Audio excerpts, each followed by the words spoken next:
अमित भैया, सबसे पहले तो हमारी तरफ से आपको शुभकामनाएं पहुँचें कि आपको कांग्रेस पार्टी ने टिकट दो है। और टिकट के पश्चात आप किन किन मुद्दन पे आप चुनाव लड़वा चाह रहे हैं निवाड़ी विधानसभा से?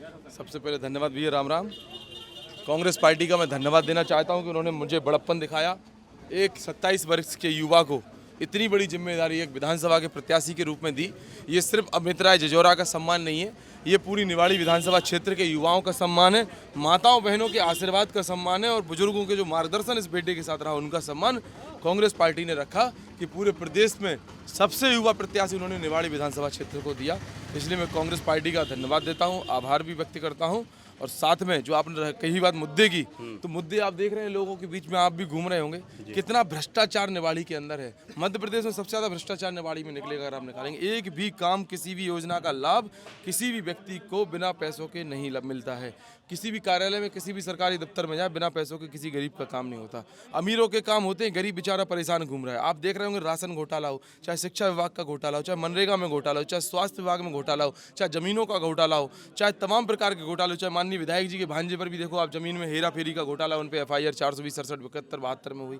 आप उनके परिवार, उनकी पत्नी पे लोकायुक्त में केस चल रहा है। इतने घोटाले इस निवाड़ी में हुए हैं। ये सबसे बड़ा मुद्दा होगा कि घोटालेबाजों को निवाड़ी से भगाना है, भ्रष्टाचार मुक्त निवाड़ी करना है, रोजगार युक्त निवाड़ी बनाना है, निवाड़ी में उद्योग स्थापित करने हैं, निवाड़ी में शिक्षा और चिकित्सा की बेहतर व्यवस्थाएं करनी है। आप देखिए कि निवाड़ी में शिक्षा के क्षेत्र में 52वें नंबर पे है मध्य प्रदेश में। कितना गलत निवाड़ी के अंदर हुआ है, शिक्षा की कोई चिंता नहीं की गई। इस क्षेत्र के प्रतिनिधियों ने शिक्षा के बारे में या यहाँ हुए घोटालों के बारे में आज तक कोई एक प्रश्न विधानसभा के अंदर नहीं किया। ये बड़ा दुर्भाग्य है निवाड़ी के लिए। जी, विधायक जी तो ये कह रहे थे कि जैसे जो अब जिला बनाओ है वो अपन निवाड़ी, इनमें तो पहले कांग्रेस सरकार पे बहुत ज़्यादा विरोध कर रही थी कि जिला नहीं बनना चाहिए, हमारी वजह से तो जिला बना।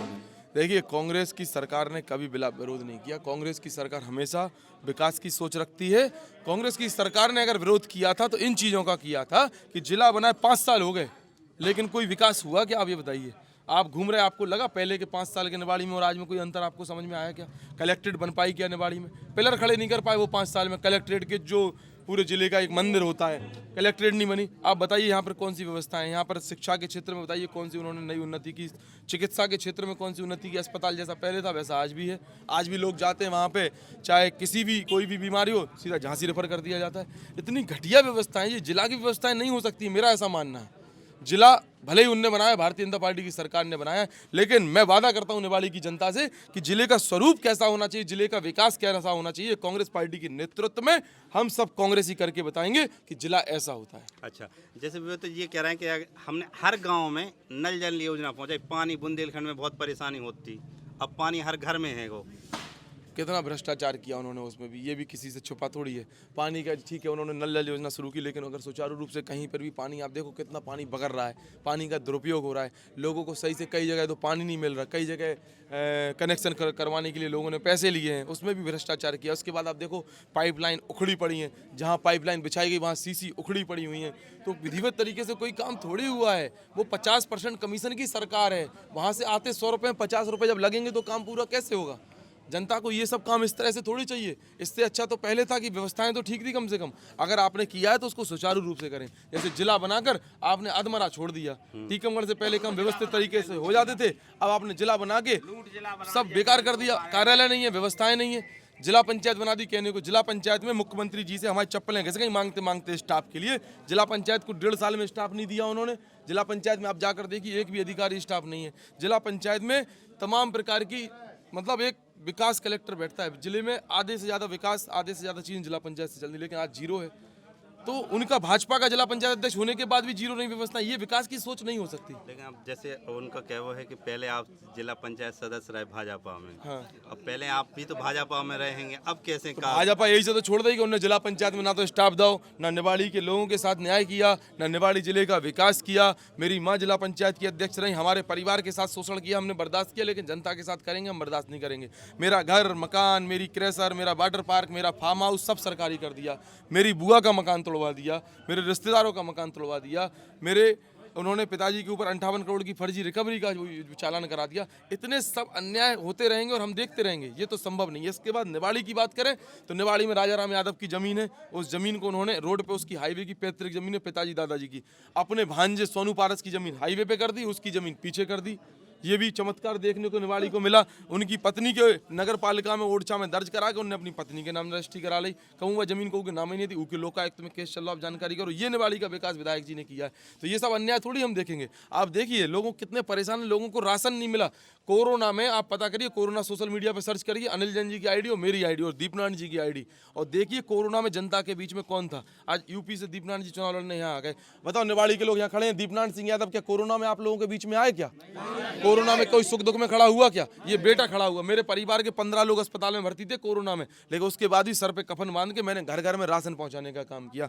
मैंने थाने में, तहसील में तमाम प्रशासनिक अधिकारियों को मास्क, सैनिटाइजर और जो भी उपयोगी यंत्र हो सकते थे वो पहुंचाने का काम किया। मैंने दिल्ली से लौट रहे मजदूर जो निवाड़ी विधानसभा क्षेत्र के भी रहवासी नहीं है, लेकिन उनको मैंने जतारा या तमाम जगह के छतरपुर के, तो अपनी क्रेशरों के ट्रक लगा के उनको घर पहुंचाने का काम किया। मैंने ओरछा तगेला पे उनके पैरों में चप्पल पहनाने का काम किया, पका हुआ भोजन उनको रास्ते में खिलाने का काम किया। मैंने एक बेटे होने के नाते जो जिम्मेदारी होती है उनको निभाने का भरपूर प्रयास किया है। और लगातार विधायक जी ने इन सब चीज़ों को शोषण किया है, जनता का शोषण किया, नेताओं का शोषण किया, प्रशासनिक अधिकारियों का शोषण किया। आज एक पटवारी को, एक टीचर को और एक पुलिस के सिपाही को अगर ट्रांसफर कराना है तो 50,000 रुपये लेते हैं विधायक जी। आप पता करिए इस बारे में, इतना भ्रष्टाचार निवाड़ी के अंदर है। इस बार जनता माफ नहीं करेगी। कुछ लोग ये कह रहे हैं कि आप तो बहुत बड़े भू माफिया हैंगे। आज मैं राजनीति छोड़ दूंगा अगर एक नोटिस भी मेरे नाम से कोई भूमाफिया का निकला हो। कौन साबित करेगा मैं भूमाफिया हूँ? एक सिंगल नोटिस अगर एक नोटिस अगर मेरे नाम से निकला हो तो मैं राजनीति छोड़ दूंगा। जो भूमाफिया कह रहा है ये मेरे लिए, उनके लिए मेरा जवाब है, एक नोटिस निकला हो। भूमाफिया कैसे घोषित होता है बताइए? तहसील से किसी के नाम कोई रिकवरी, कोई वसूली, कोई हो, कोई नोटिस तो हो, कैसे कह सकते हैं कि मैं माफिया हूँ? ये तो निवाड़ी की जनता जानती है कि मैं माफिया हूँ कि बेटा हूँ। मैंने माँ की सेवा की है, मैंने कितने मंदिरों का निर्माण कराया, मैंने कहाँ कहाँ।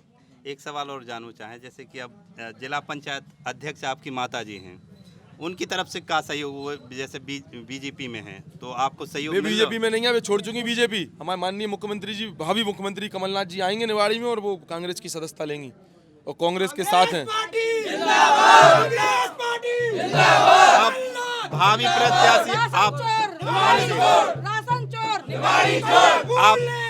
आप अपनी टक्कर में कौन प्रत्याशी को देखना चाह रहे हैं?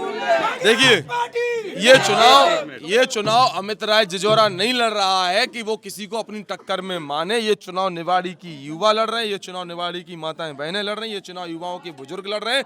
उनके सम्मान और स्वाभिमान का चुनाव है, इसलिए निवाड़ी विधानसभा क्षेत्र की जनता के सामने कोई टक्कर में नहीं है, चुनाव एक तरफा है। चलो।